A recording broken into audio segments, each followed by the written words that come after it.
Olá, seja muito bem-vindo, seja muito bem-vinda a mais um episódio do nosso CryptoCast, o programa da BMC News focado no universo das criptomoedas. Pois é, vocês sabem, eu sei, vocês sabem, aqui é a casa do investidor cripto na TV brasileira. Este programinha, meu Deus, acontece já há 4 anos aqui na TV e a gente está junto com vocês para quê? Para te explicar, você que é o nosso amigo, nossa amiga, nosso amigo, que está na mesa de Natal lá e chega o seu neto com uma Lamborghini porque comprou Bitcoin em 2011...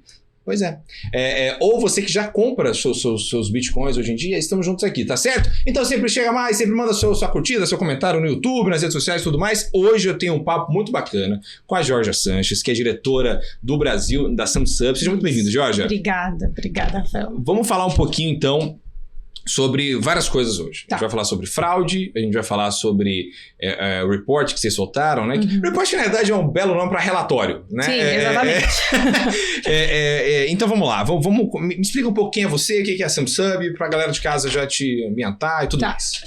Então, eu sou... Boa tarde, bom dia, não sei. Boa noite Olá, também. bom dia. Tem gente em Marte assistindo a gente. Exatamente. Um beijo pro Elon Musk, tá assistindo a gente Tchau, agora. China. Isso. Então, eu sou responsável pelo Brasil na SumSub. Trabalho e a gente, um dos nossos maiores clientes, eles são de cripto. A SumSub, ela é líder mundial de verificação de identidade e reconhecimento facial. Então, toda aquela parte que você tem que fazer uma conta, daí você coloca seu rosto, tira a foto do seu documento, quem faz isso é a gente. Então, essa parte a SumSub faz e eu sou responsável pelas operações do Brasil.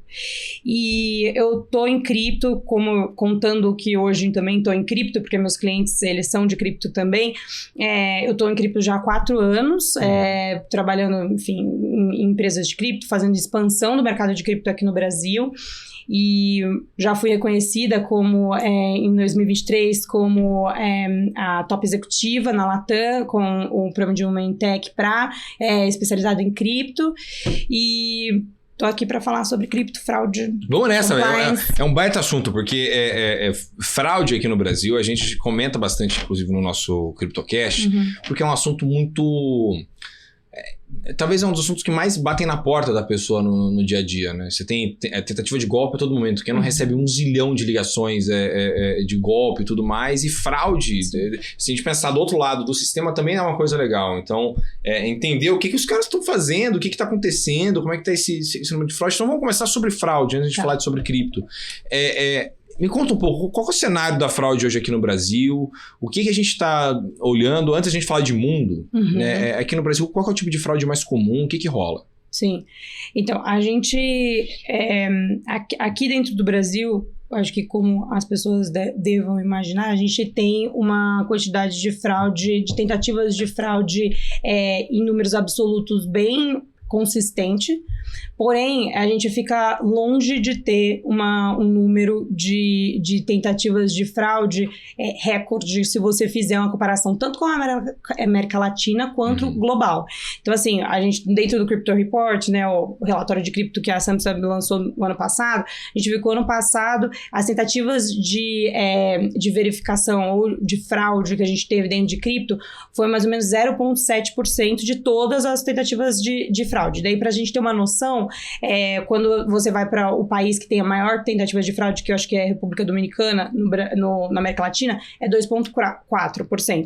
Na América Latina como um todo, é 1,5%. Então, no Brasil, a gente tem uma preocupação com isso, é substancial, porque a gente é um país muito grande, mas mesmo assim, a gente consegue ter uma quantidade de tentativas reduzida percentualmente, até porque a gente o país tem uma cultura corporativa muito grande de ferramentas de compliance, verificação. Então, todo mundo, eu acho que já passou pelo reconhecimento facial em algum banco, alguma exchange, hoje também Bets, por exemplo, a gente tem isso. Então, a gente tem essa cultura e isso faz com que as tentativas elas sejam cada vez mais reduzidas.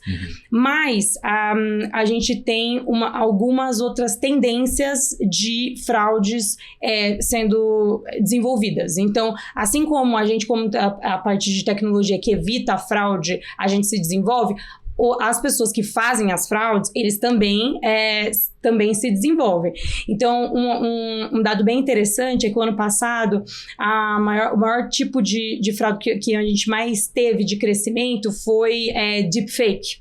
Então, acho que todo mundo já sabe, a IA tá aí, então é um deepfake que está acontecendo. E só no Brasil cresceu 832% essa tentativa. Então, que é aquela parte da verificação facial. Então, isso é uma tendência que, se você for pegar 5 anos atrás, era algo que não era nem 1% da tentativa de fraude que a gente tinha, entendeu? E hoje em dia isso já é bem mais desenvolvido. Mas as empresas estão conseguindo combater, por exemplo, a Samsung está conseguindo combater a tentativa de deepfake? Vocês conseguem pegar, porque o deepfake é igualzinho, cara. Assim, na hora que você olha os vídeos produzidos, parece... já fez aqui comigo, já parece eu mesmo falando. Então, como é que vocês pegam isso daí? Dá para pegar? Dá. Assim, a Samsung, ela tem uma característica de ter tudo num lugar só. Então, a gente faz tanto a verificação de pessoas físicas, pessoas jurídicas, a gente faz verificação de transações, então cada transação a gente consegue saber se ela está compliant ou não, etc. E uma coisa que é bem interessante, que não é toda a empresa que verifica identidade faz, é que a gente tem a tecnologia de reconhecimento facial própria. Porque ela é muito complexa, ela é cara, ela é difícil de você desenvolver. Então, a gente tem isso. E quando você faz a gente tem alguns tipos de verificação facial. Então, algumas pessoas já sabem que, com certeza, já tiraram foto com um documento, já fizeram um vídeo, etc. Então, tem alguns tipos de biometria facial avançados que a gente tem na Samsung, que você consegue identificar por microexpressões na pessoa, até se ela está sendo coagida por um terceiro. Então, se ela tá com medo, se ela tá com uma expressão de medo, a gente consegue identificar. E aí, com o deepfake, apesar da tecnologia ficar cada vez melhor, a gente consegue também via IA, porque o deepfake é IA, então também via IA, a gente consegue identificar também microexpressões que elas têm uma estrutura irregular, que não é uma estrutura humana. A gente consegue também identificar se essa pessoa existe ou se ela foi criada sinteticamente, porque, por exemplo, o deepfake eu, Georgia, vou lá, coloco uma máscara eletrônica e aí eu falo como se fosse o Rafael. Mas também tem a criação de uma pessoa que não existe, que as pessoas sintéticas, né, que a gente chama. Então, a gente consegue identificar tudo isso com essa tecnologia. E além de a gente ter um time de produto focado em melhorar esse produto o tempo todo, a gente também tem algoritmos e inteligência artificial ali dentro para conseguir combater. Então, a gente sempre fala de forma muito resumida que fraude de inteligência artificial você combate com produtos de inteligência artificial também. Agora, fazendo uma pergunta aqui, principalmente quem mora em grandes centros igual São Paulo, Rio, enfim, a gente está muito acostumado com roubo de celular. Sim. Roubo de celular é uma coisa muito comum aqui em São Paulo. Semana passada, numa hamburgueria, o cara perdeu o celular na minha frente, assim, o cara passou de bike e levou. E a coisa mais comum que a gente tem quando a pessoa perde o celular quando principalmente quando ela não tem um segundo celular em casa com os bancos, cara, em 5 minutos, o bandido já fez, assim, 10 mil reais em transação no banco da pessoa. O que rola? Porque todos os bancos têm verificação facial. Né? Todo mundo acha que tá meio que protegido. Tem até lá no próprio iPhone, tem lá ocultar app, exigir Face ID e tudo mais. E, cara, em coisa de 5, 10 minutos já tá tudo feito. Então, o que rola nisso daí? Então, aí o que acontece? A forma de você estruturar o antifraude dentro de um banco, dentro de uma instituição, qualquer coisa, ela é bem customizável, digamos assim, quando a gente está pensando como que você vai criar esse fluxo de trabalho, ou esse fluxograma de uma verificação de uma pessoa quando ela acessa uma conta. Então, o que acontece? Tem diversos... quando você acessa o celular de uma pessoa, você já tem acesso a várias fotos dela. Então, ali você já consegue criar um deepfake de com um mínimo de qualidade. Se tiver um vídeo, melhor ainda. Então, tô dando aqui as dicas pros fotógrafos, mas enfim. Mas eles é o que eles já fazem. É o que eles já fazem. Eles já fazem isso. Então, eles pegam, já tem o seu rosto. Então, ali você já começa a fazer a verificação facial, porque verificação facial é um tipo de tecnologia que tem uma altíssima qualidade em relação a verificação de falso positivo, negativo, etc. Mas, dependendo do qual que é aquela tipo de tecnologia, como eu estava falando, a gente sempre faz a atualização via IA, então depende muito da tecnologia de reconhecimento facial para pegar aquele deepfake ou não. Então, normalmente quando a pessoa pega, ela já consegue criar aquele deepfake e daí ele passa ou não dentro do reconhecimento facial. Passou no reconhecimento facial, não é aí que para. Então, assim, você pode ver outros tipos de comportamento. Porque, assim, além da IA, do deepfake, a gente tem IA para entender ou com IA ou com regras pré-estabelecidas de comportamento de fraudador, a gente consegue identificar qual que é aquele comportamento daquele usuário, por que ele mudou. Então, assim, a gente consegue ver que, por geolocalização, por exemplo, esse usuário, ele tá sempre num bairro da Zona Sul. E aí, ele sempre faz todas as transações dele, os acessos dali. De repente, ele muda para uma IP, uma geolocalização que ele nunca esteve. Numa extremo, Zona Norte, Zona Leste, Zona Sul. E aí, você começa a identificar que aquilo já é um comportamento que saiu do comum, do padrão. Então, isso pode ser um risco, uma alerta de risco para aquela conta. Então, isso pode gerar cheques a mais. Então, uns cheques adicionais. Então, além dessa verificação que eu já fiz, eu quero uma foto do documento dele, dessa pessoa. Ou eu quero um cheque de, sei lá, de um cartão de banco, pode ser. Qualquer outros cheques que você pode ter. Ou até bloquear aquela conta por risco, e aí você só desbloquear quando o dono da conta ir numa agência ou fazer uma ligação ou falar com algum atendente, entendeu? Então não depende muito da forma como você estrutura. E assim, eu acho que os fraudulentos, eles sabem exatamente quais que são as instituições que têm um risco, um fluxo de trabalho de risco menor, menos complexo. Então, que você vai precisar de menos cheques para chegar ali. Eles também sabem quais são as empresas de reconhecimento facial que tem um deepfake que passam e outras que não. Então, assim, como eu falei, eles estão muito bem preparados e bem desenvolvidos também para saber como que eles fazem isso. E aí, por exemplo, então a melhor maneira de conseguir evitar cair numa cilada dessa é ter um celular em casa com os bancos para evitar problema. Eu acho que sim, pode ser uma possibilidade, mas eu sei que tem alguns celulares que eles têm travas de geolocalização. Celulares e também aplicativos de banco, que eles têm travas de geolocalização. Isso é ótimo. Então, assim, não necessariamente você precisa tirar todos os aplicativos do banco, mas quando você tiver essa possibilidade, é muito interessante. Então, eu tenho para fazer uma transferência, fazer um Pix, ou eu entender, não sei, fazer uma compra de cartão de crédito com um cartão virtual, alguma coisa assim, eu só faço isso dentro dessa localização específica ou do IP da minha casa ou alguma coisa assim. Então, isso é algo bem interessante porque ele é reconhecido dentro da aplicação. A gente consegue monitorar em qual localização essa pessoa está. Pô, que papo fantástico. Vamos para um rápido intervalo e na volta tem muito mais CryptoCast. Já voltamos.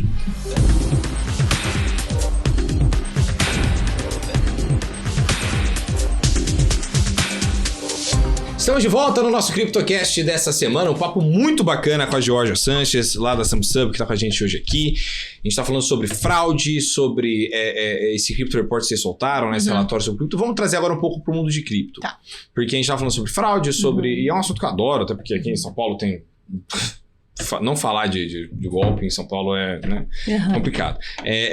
Agora falando um pouco sobre cripto, como é que isso chega no mundo cripto? O que vocês têm visto no mundo de criptomoeda e tudo mais? Eu acho que uma coisa interessante sobre o mundo de criptomoeda aqui no Brasil é sobre a regulamentação e como isso impacta nas fraudes e no combate às fraudes, né? Então, a gente tem um cenário de autorregulamentação muito forte nos últimos anos aqui. Então, a gente sabe que teve vários escândalos globais, né, sobre fraude, sobre bank run, então, de grandes exchanges. E com isso, o nosso governo brasileiro aqui, a gente é muito... Acho que tem até uma sorte aí de como ele é inovador e como busca inovação dentro do âmbito de tecnologia. Então, cripto chega para ir junto do Banco Central, e aí a regulamentação ela veio junto com a inovação do Banco Central, a autorregulamentação, uma forma de você deixar esse campo de cripto ser bem explorado com a redução de fraude muito grande. Então, ser bem explorado pela inovação mesmo, né? E aí, eu acho que teve esse movimento nos últimos 4, 5 anos aqui, e hoje várias exchanges aqui no Brasil, elas são até mais seguras ou tem um compliance mais restrito do que grandes bancos. Sabe? Então, eu acho que isso é algo bem interessante que a gente tem aqui no Brasil. Pode falar? Não, pode. Então, e aí, eu acho que uma coisa que impactou bastante é que as fraudes, elas continuam crescendo, mas a gente continua cada vez mais tendo uma identificação de quais são essas fraudes e conseguindo rejeitar essas fraudes antes delas acontecerem.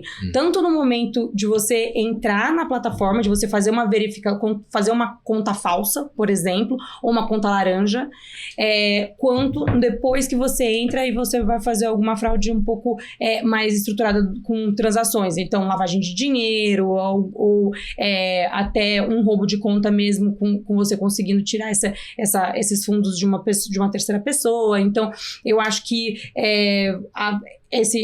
isso é muito bem pavimentado, esse mercado é muito bem pavimentado aqui no Brasil pelo antifraude. Aí, por exemplo, quando a gente olha ali, eu vou voltar para o nosso mundo real, porque eu acho que fraude é onde a ponte perfeita entre o mundo real e o mundo virtual do mercado financeiro e tudo mais, que é onde está 99% do nosso dinheiro hoje no digital. Sim. Dados tirados de voz da minha cabeça. Mas enfim, quando você tem hoje, por exemplo, em São Paulo, alguns sequestros, você teve um sequestro no mês passado, numa mulher que foi pega no pet shop, que a primeira coisa que o cara perguntou para ela foi: você tem conta de criptomoeda? E aí ele pergunta pra ela no carro e tudo mais, ela super nervosa, ela nem tinha e tal, enfim, eu acho, e tudo mais. Você acha que o crime, ele vê uma atratividade maior em cripto, em relação à facilidade de transação, de você não ter rastro, de você conseguir escapar mais rápido, porque a regulamentação, apesar de aqui no Brasil estar mais acelerado que em vários outros lugares, ainda não está 100% definida, então tem muita coisa que ainda está nessa área cinzenta? Você acha que é por aí? Eu acho que não, sinceramente. O que eu acho isso aconteceu no passado exatamente pela falta foi mais fácil fraudar em cripto numa época que a gente não tinha ferramenta nenhuma de compliance, de verificação, de fraude, antifraude, etc. Então, teve essa janela no passado, mas é simplesmente porque você tinha uma ferramenta financeira digital sem nenhuma ferramenta antifraude ou de verificação ou de compliance estruturada, acoplada a ela. Então, isso é um problema. Aí, o que hoje em dia, isso eu não acho que isso acontece mais.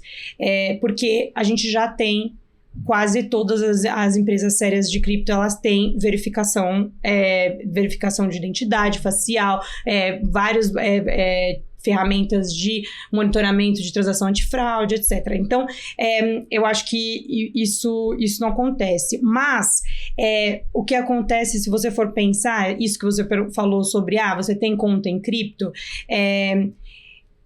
isso vai acontecer porque cripto é uma ferramenta financeira. Então, assim, alguns tipos de fraude, por exemplo, você roubar os fundos de uma carteira e você jogar em diversas carteiras, depois de diversas carteiras até ficar praticamente irrastreável, isso também é uma prática de finanças tradicionais, de TradFi. Então, eu acho que é uma que acontece com a outra. Se você for ver, a maior parte das fraudes financeiras aqui, elas são via Pix, elas são via máquina de cartão. Então, não necessariamente isso acontece hoje em dia. Óbvio que a gente tem uma memória de grandes fraudes de cripto que acabou de acontecer, mas eu não acho que isso é algo que se perpetua. As corretoras, né? Tem muita corretora que quebrou aí nos últimos 4, 5 anos. Uhum. Né? E aí, falando um pouco sobre ainda esse cenário aqui no Brasil de regulamentação. Uhum. A gente aqui no CryptoCast, a gente está muito interessado nesse assunto. Uhum. A gente fala, inclusive, acho que toda semana com alguém e cada um meio que dá uma percepção diferente dessa regulamentação. Seja estando na mesa lá de negociação, não estando de fora e tal. Tem gente que é muito a favor dessa regulamentação. Tipo, no nível tudo estamos dentro. Tem gente que fala que, olha, não é tanto ao céu, tanto à terra. Então a lógica de tem lá uma discussão sobre hot wallet, cold wallet e tudo mais, de se o cara pode ou não ter. Então eu queria saber a sua opinião sobre a regulamentação, se você gosta, se você não gosta, 100%, 50%, 90%, 60%, e me conta um pouco o que você acha desse assunto. Então, eu acho que você tem razão.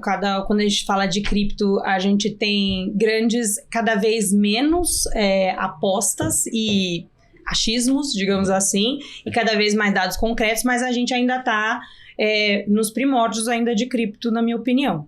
E aí tem muita gente que é super radical em relação a isso, que vai muito para aquele ethos da Bitcoin lá, de muito tempo atrás, que não é tanto tempo atrás, mas dentro de cripto que é 100% descentralizado, você ter os seus fundos serem seus e você não ter que dar algum tipo de satisfação em relação a isso. E tem, acho que em um outro extremo, as pessoas que entendem que a cripto ela é só uma forma de moeda digital, como as fiats também são, e que elas precisam passar pela mesma regulamentação. Entre esse espectro, eu acho que eu tô mais para a gente ficar num lugar mais controlado, né? Então, o que eu entendo, que eu acho, a minha opinião sobre cripto é que você vai conseguir ter uma grande, que a gente sempre fala sobre adoção em massa, etc., quando você entender que essa é uma tecnologia muito poderosa e que quando você pega o que tem de finanças tradicionais agora que precisam de uma tecnologia mais desenvolvida, você consegue chegar nessa fórmula perfeita. Então, eu penso assim. Então, para mim, quanto mais controlado, regulamentado e longe de uma possível fraude ou de uma lavagem de dinheiro, de uma evasão de divisas, alguma coisa assim, é melhor. Eu acho que a gente vai conseguir ter mais confiança e ter um crescimento, uma adoção em massa tão grande quanto moedas fiat, entendeu? Entendi. E aí, por exemplo, hoje você tem aqui no Brasil, nessa discussão da regulamentação, uma coisa de... o mercado de corretoras tem estado muito a favor, só que isso gera meio que uma discussão dentro do cerne da criação da criptomoeda, da lógica da gente ser meio antissistema, e aí do nada a gente é sistema, aí do nada tem mercado tradicional pra caramba dentro de cripto agora, lá fora e tudo mais. Essa nossa regulamentação, você acha que ela pode fazer com que quebre um pouco o fundamento de cripto ou só mude, por exemplo, a lógica de investimento? Porque antigamente 4 anos atrás, a lógica era, nós vamos comprar Bitcoin pelo tudo que Bitcoin representa. Sim. Então, Bitcoin, eu acredito que é um futuro que a gente não precisa mais de governo, a gente acha que os governos estão corruptos, as crises estão rolando. Sim. E o Bitcoin vai nos salvar, Deus, ó céus. Isso mudou, né? Hoje você tem governos extremamente pró-Bitcoin, né? Você pega o Salvador, os Estados Unidos, a própria China que tem Bitcoin e tudo mais. Você acha que essa nossa regulamentação aqui no Brasil pode dar uma quebrada nesse nosso fundamento da lógica do cara não ser tão rebelde quanto ele gostaria de ser, ou não? O antissistema. O antissistema. 100% DeFi, assim. O Cyberpunk, né? Você pega ali o Cyberpunk uns 6 anos atrás, quando você ia nesse evento de cripto, era só os caras com moicano e casaco jeans com aquelas coisas pingando, né? Então, assim, você tinha essa galera, Sim. né? E do nada mudou. Eu acho que tem ainda. Tem, tá, galera. Eu acho que tem ainda. Eu acho que filosoficamente, quando você vai para esse lugar de 100% descentralizado, de o governo não tem que impactar em nada das minhas finanças, eu não confio no governo, não confio nos bancos, etc., quebra um pouco. Eu acho que quebra um pouco. Mas eu sou pragmática em relação a isso e eu acho que a maior parte da população não iria para esse caminho. Entendeu? Então, eu acho que se a gente pensa em cripto como negócio, blockchain, principalmente a tecnologia de blockchain, eu não acho que esse é o caminho, assim, sabe? Porque você teria que uma grande parte da população, a maior parte da população, ficar entendendo sobre uma tecnologia extremamente complexa, que é a blockchain.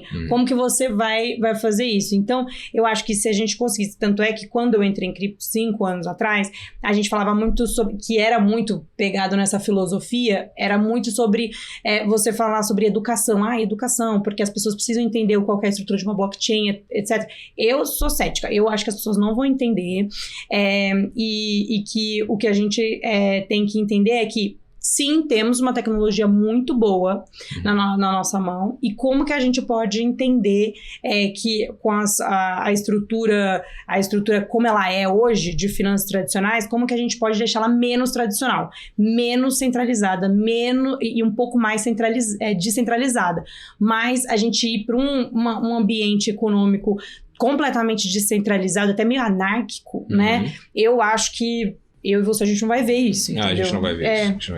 Vamos para um rápido intervalo e na volta tem muito mais CryptoCast aqui na tela da BMC. Já voltamos.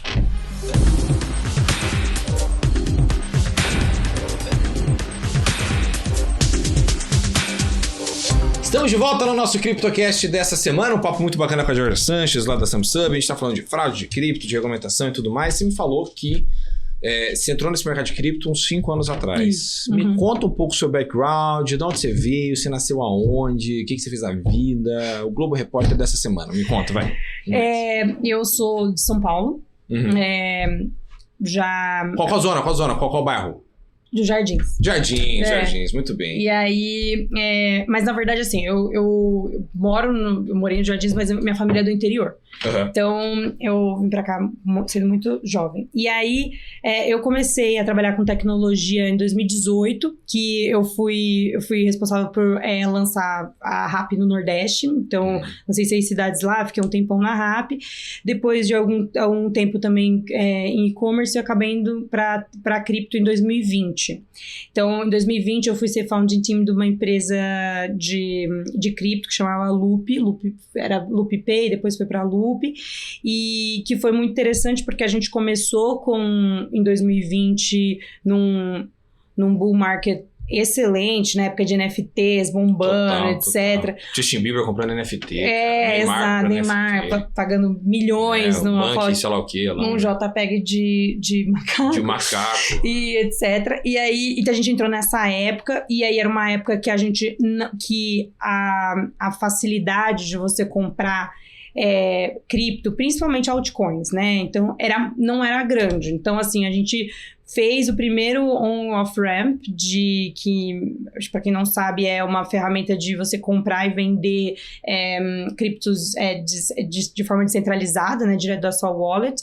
E aí, eu fui responsável pela parte de crescimento, né, de receita, então marketing e vendas, e aí a gente fazia tudo via Pix nessa época, então foi um boom muito grande quando a gente lançou a Loop, e por causa tanto do bear market quanto a dificuldade, a gente tinha uma dificuldade de UX, né, de experiência de usuário para você comprar uma altcoin, por exemplo, de uma época de um Bomber Crypto, por exemplo, que era na época que os play to earn, né? Os games de cripto que você jogava e daí você ganhava dinheiro em cripto. Era super difícil de você trocar isso para fiat e vice-versa. Então, a gente entrou nisso, foi muito interessante. Depois, a Loop pivotou para Real World Assets, hoje é uma securitizadora. E depois eu saí para lançar uma empresa americana aqui no Brasil que usava cripto para fazer câmbio internacional. Então, que chama Conduit. Então, eu fiquei lá mais ou menos 1 ano também e fui a GM do Brasil e depois eu fui para Samsung. E aí, hoje eu tô ainda em cripto, me considero que tô em cripto ainda, mas como fornecedora, né? Uhum. E então, você passou por um lugar. Uhum. Agora, me conta um pouco. Uhum. Nesses 5 anos, para o mercado jovem, como cripto, 5 anos é como se a gente fosse o Barsi, né? Sim. A gente fosse o Warren Buffett, esse negócio que a Sim. gente já viu muita queda, já viu muita alta. O que você aprendeu no mercado cripto nesses últimos 5 anos, meio de noção? O que você tirou meio de lição, assim? Porque cada um tem meio que uma lição nesses últimos 5 anos. O cara fala, minha lição é ter comprado terra, você não teria errado. Comprar casa que não tem problema, uma fazenda, brincadeira, não, mas o que você tirou de lição desses últimos 5 anos? Cara, eu acho que assim, de forma pessoal, o que eu tirei de lição é que se você conhece uma pessoa que fala que é especialista em cripto, provavelmente ela não é. Perfeito. Perfeito. Boa dica. Porque, realmente, assim, como eu falei, em 5 anos eu entrei numa época de NFT, todo mundo... Eu tinha até uma dificuldade quando eu entrei, porque eu me considerava uma pessoa bem pragmática. Quando eu entrei, eu tinha uma dificuldade enorme de entender o conceito de NFT. Porque pra mim não fazia sentido aquilo. Você... esses non-fungible tokens e o valor dele, né? Daquela forma. Então, entrei nisso. Hoje a gente tá falando sobre DREX, a gente tá falando sobre a parte de câmbio internacional em relação com stablecoins. Então, você vê que as coisas mudam muito e que existe... E isso não significa que o NFT, ele morreu. Mas que a gente está cada vez mais abrindo mais possibilidades da utilização de blockchain e cripto e como que isso é dinâmico e como a gente não sabe o que tá para acontecer. A gente tem várias desconfianças, fatos também. Então, a gente tem empresas bem grandes aqui, brasileiras e internacionais, que são de cripto. Então, isso já é um fato, que é uma tecnologia e é um investimento que dá certo. Mas a gente ainda não tem um mercado estável, né? Então, as coisas mudam muito. E eu acho que é mais ou menos por aí. Agora, você disse uma coisa que é muito interessante, essa coisa de quem diz que é especialista em cripto, geralmente não é. O André Franco, um abraço para ele, inclusive, que era da Empiric e tudo mais, ele tem uma frase que é muito boa, que em bull market, a coisa mais comum que a gente vai ver é idiota ficar rico. O mais comum que a gente vai ver. É o cara que acerta uma meme coin e dispara 1 zilhão de % e aí começa a lançar curso dele, começa a vender curso e aí, cara, do nada, aquela coisa toda. Como é que você acha que o investidor cripto ele pode fazer para conseguir separar na hora que ele bater o olho, se aquele cara ele realmente é um especialista em cripto ou se ele é só um Zé Ruela mais um vendendo curso te ensinando a ganhar dinheiro rápido? Bom, eu acho que isso é muito conectado a você conseguir ser consistente dentro do mercado de cripto.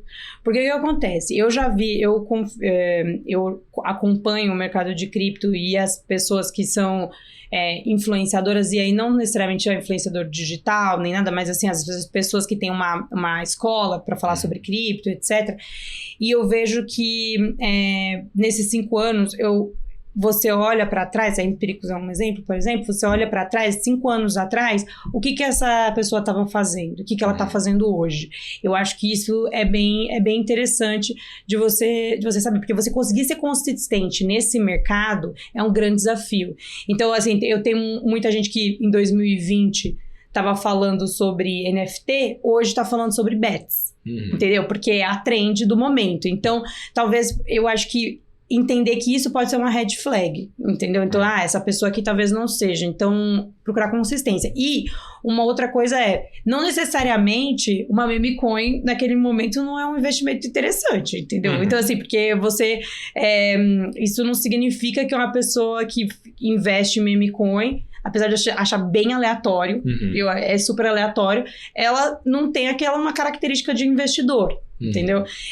Mas se você quer buscar alguém mais confiável, eu iria pela consistência ao longo dos anos. Até porque, e é muito louco isso, né? Porque é uma coisa muito rara no nosso mercado.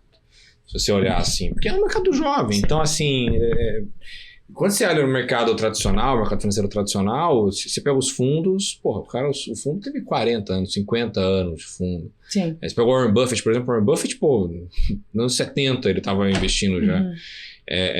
Então no mercado cripto, e é muito louco, porque quando você pegava no bull market ali, no que você ia nos eventos, por exemplo, cara, explodia de gente com... Agora eu vou descer o sarro. Tinha gente eu sou muito amigo do Luiz Pedro da Nord Research, um grande amigo meu. E a nossa diversão nesses eventos era ficar achando os tokens mais inúteis possíveis e ficar fazendo um bolão de em quantos meses aquele negócio ia falir. Porque assim, tinham vários, cara. Tinha a cripto que, o cara investia... A lógica dele era meio que investir em gado por cripto, e aí, só que não tinha valor imobiliário, só que ele não queria ser regulamentado pela CVM, e aí não... E aí você via umas famílias, assim, o pai até a criança, todos usando um moletom da mesma criptomoeda. Você fala, cara, qual a chance disso aqui dar certo, entendeu? Sim. E aí vem aquela questão, você acha que aquela máxima de 99% do mercado cripto, que a gente tá vendo hoje, daqui a uns 20 anos... só 1% que vai bem suceder, que é coisa de umas 5, 10 criptos realmente vão bombar. De resto, o resto todo o mercado vai colapsar daqui 20 anos. Não sei, sinceramente. Aqui você viu que o papo é filosófico, né? Mário Sérgio Cortella, né? Desculpa. Perdão, essas vozes na minha cabeça. Então, eu acho que... é uma pergunta boa. Eu não sei... talvez em relação a cripto, em a moeda, quando a gente está falando de moeda, faça sentido o que você está falando. Porque, enfim, é isso. A gente vê todos os dias milhões de moedas crescerem e morrerem. Mas quando a gente está falando sobre blockchain, sobre a tecnologia e como a gente faz isso para conectar com melhorias do mundo real e do mundo de investimentos, etc., eu acho que a gente consegue ter um número muito maior de assets que a gente consegue investir. Por quê? Porque eu acho que também já deve ter falado aqui, enfim, você está a par disso, que existe uma tendência muito grande da gente utilizar blockchain como uma ferramenta de securitização, de uma facilidade de você ter uma entrada de muitos investidores, talvez menores, assim, dentro do mercado de investimento. A gente sabe que acho que a Datafolha lançou mês passado um dado de que hoje a gente já tem mais investidores em cripto no Brasil, pessoa física, do que na bolsa. Então isso demonstra que às vezes você não tem um dinheiro, um volume substancial para entrar na bolsa, na cabeça do consumidor, tá? Do usuário, porque, enfim, você consegue investir na bolsa com pouco também. Mas, às vezes, você tem uma dificuldade tão grande de criar uma conta na bolsa, etc., de fazer aquele onboarding, e aí, mas você queria investir, ter um investimento num ativo imobiliário, e aí você consegue, com a tecnologia de blockchain, facilitar essa entrada.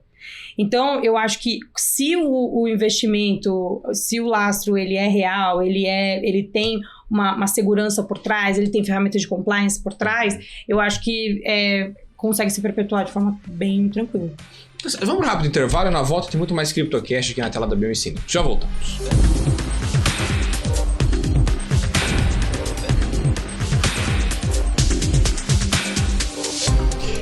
Bem-vindos de volta ao nosso último bloco agora do CryptoCast, um papo super bacana com a Georgia Sanches lá da Samsub. A gente já falou de fraude, de cripto, da sua carreira, sei que gosta mais do Rio do que de São Paulo, inclusive, e tudo mais.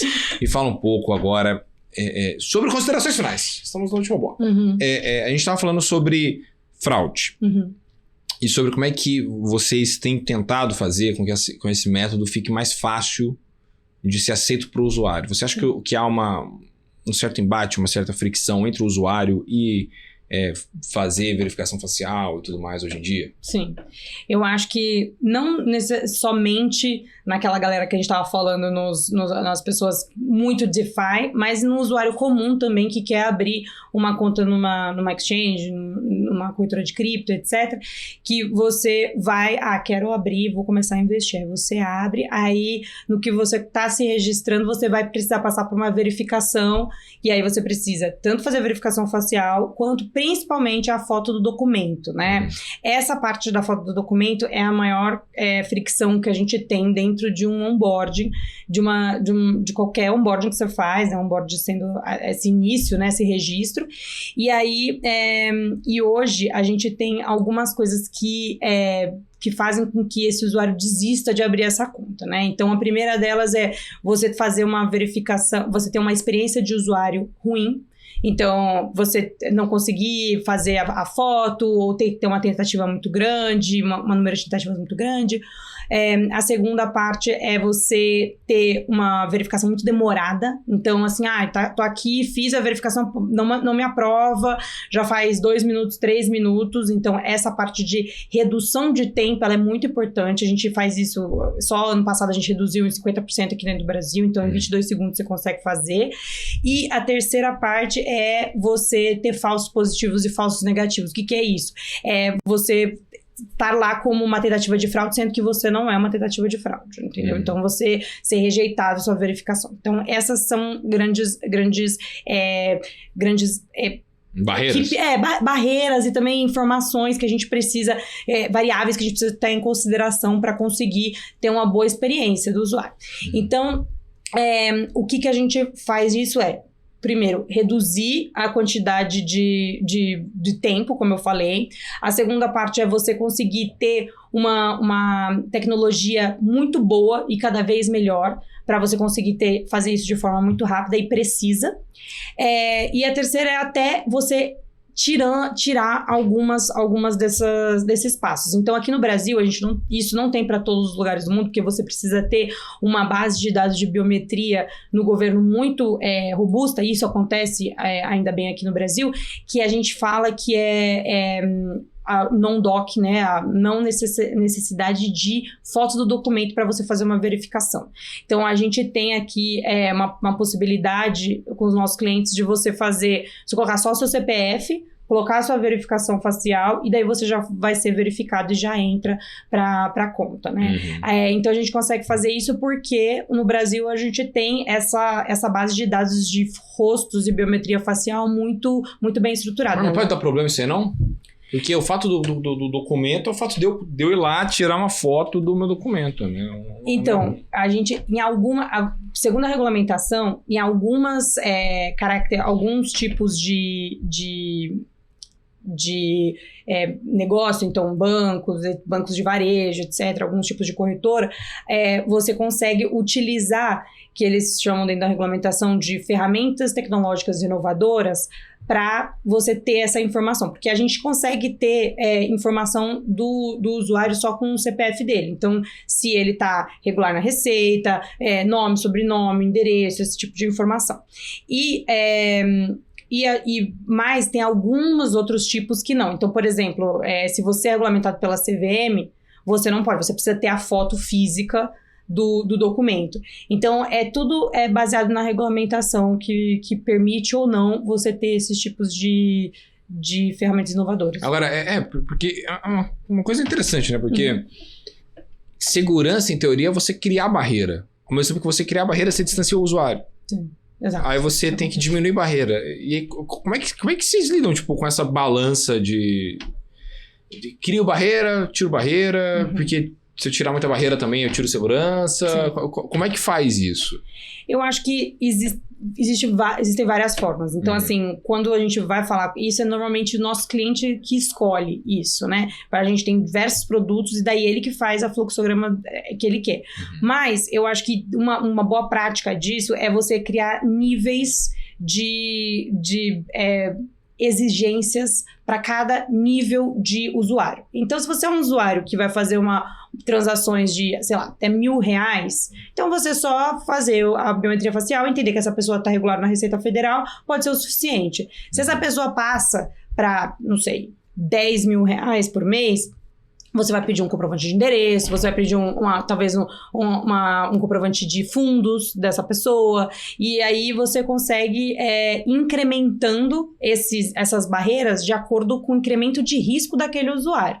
Então, eu acho que você consegue fazer bastante isso de forma bem dinâmica, sabe? E aí, por exemplo, o cara, vamos supor, eu sou um multimilionário, e eu como multimilionário, eu quero cuidar de todo o meu dinheiro.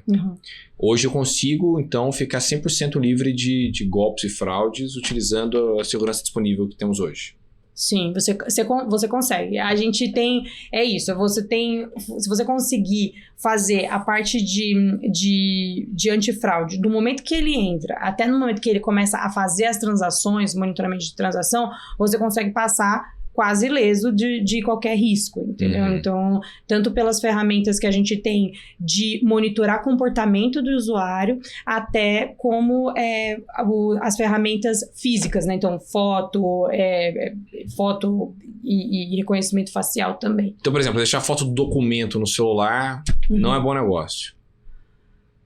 Pode facilitar a fraude. O que acontece assim, se você, uma grande parte das tentativas de fraude que mais crescem no Brasil é relacionado a documentos fraudulentos. Então, você tem um crescimento de mais de 48% na tentativa de golpes e fraudes com cripto no ano passado, conectadas com essa parte de documentação. Então, você ter esse documento dentro do celular pode ser um problema, porque você vai dar para uma pessoa que roubou o seu celular essa imagem, mas também, se você tiver você tiver que fazer tanto a parte de verificação de documentação, verificação facial, junta com uma ferramenta que vai entender que após o roubo daquele celular, o usuário começou a ter comportamentos que normalmente ele não teria. Junto a essas três ferramentas, é muito difícil você conseguir sofrer um golpe ou uma fraude. E aí, por exemplo, a gente falou pouco disso, mas hacker também tem tido bastante, né? Tem golpes que vêm de fraudes digitais. Como é que o pessoal pode fazer para não cair nesse tipo de coisa? Assim, o famoso não clique no link, né? Não vá clicando em links, mas assim, hoje, só não clicar em links consegue fazer com que a galera não seja hackeada, por exemplo? Eu acho que só a segunda maior tentativa de fraude dentro de cripto é phishing, que é o que você está falando, de você... Você tem um muito clássico, que é um e-mail da OpenSea. Você acabou de receber um bid de um Bitcoin pelo seu NFT. E aí você clica e aí é um malware que a gente chama, né? Que ele vai pegar todos os seus dados ali, sua informação da sua wallet, etc. E ele consegue sacar os seus fundos. Isso é básico, isso aí é algo do usuário, então o usuário precisa fazer isso, mas ao momento que o usuário, ele vai errar, ele vai clicar em alguma coisa e aí vai ter uma tentativa de invasão de conta dentro de um banco ou de uma corretora. O que a corretora consegue e o banco consegue fazer para que isso seja evitado? Então, isso é sempre relacionado a monitoramento das transações e de comportamento e também verificação do usuário. Entendi. Então, meio que a pessoa tem que tomar as coisas. Agora, por exemplo, uma questão que muita gente tem. É tipo, é possível rolar um jailbreak no meu iPhone, né? O cara vai lá e hackeia meu iPhone. É muito, muito raro, né? Extremamente difícil isso rolar, né? Do iPhone normalmente é. Mas por exemplo, se você clicar, é isso que eu tava falando. Se você clicar em alguma coisa, aí independe do tipo de celular. Então, assim, você dando uma permissão para o hacker, ele consegue. Mas geralmente de dentro para fora. Muito raro de fora para dentro, né? Tipo... Sim, é bem mais fácil você fazer via phishing, bem mais fácil. Não, show de bola. Considerações finais. O que você quiser falar. Muito obrigado, inclusive. Obrigada, foi um prazer. Pela sua presença. Você que veio a São Paulo só pra conversar comigo. Meu Deus do céu. Bom, espero que não tenha sido legal. Não, foi ótimo. Eu me diverti bastante. Lá no Rio de Janeiro você torce pra qual time? Pra qual time? Flamengo. Aqui em São Paulo, você era o quê? Corintiano? Corinthians. Ah, muito bem. Você é do time do povo, tá certo. Jorge, muito obrigado pela sua presença aqui. Volte mais vezes, tá certo? Tá bom. Obrigada. Tá certo. E a você que nos acompanha no CryptoCast dessa semana, muito obrigado pela sua presença. É sempre uma honra tê-los aqui na BMC News, a casa do investidor cripto na TV brasileira. Na semana que vem a gente volta, é claro, com muito mais desse mundo de criptos, NFTs, blockchain, fraudes digitais e tudo mais. Então sempre vem aqui na BMC, curta, compartilhe e tudo mais. Também nos siga nas redes sociais, @bmc.news, onde a gente está em todo lado, TikTok, Facebook, LinkedIn, Twitter, fala uma rede social, qual que é? Threads. Estamos em todos os lados. Todos os lados da BMC está com você. E também no nosso portal, bmcnews.com.br, com as notícias mais fresquinhas do mercado financeiro. Também estamos na Nelogica, no Profit Pro, no Samsung, TV Plus, na Pluto. Você só não vai ficar bem informado com a BMC se você não quiser, tá certo? Então sempre vem aqui com a gente e a gente tá junto de você, tá bom? A gente volta na semana que vem com muito mais CryptoCast aqui na tela da BMC News. Até mais, pessoal. Tchau, tchau!